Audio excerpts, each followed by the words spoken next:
Hey friends, if Microsoft Edge crashes when playing a video, then please watch this video. I will guide you through the resolutions. The first solution is to clear Edge cache and cookies. So open Microsoft Edge, click on these three dots at the top right corner, select History, click on the bin symbol here, and then click on Clear Now.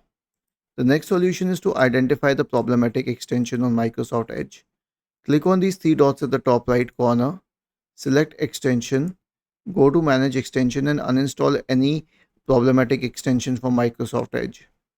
The next solution is to disable hardware acceleration in Edge. Now I'll tell you about this. Click on these three dots at the top right corner, select Settings and type acceleration, and you'll notice something. So it isn't called hardware acceleration, but it's called graphics acceleration in Microsoft Edge and Chrome. Simply turn the switch off for it.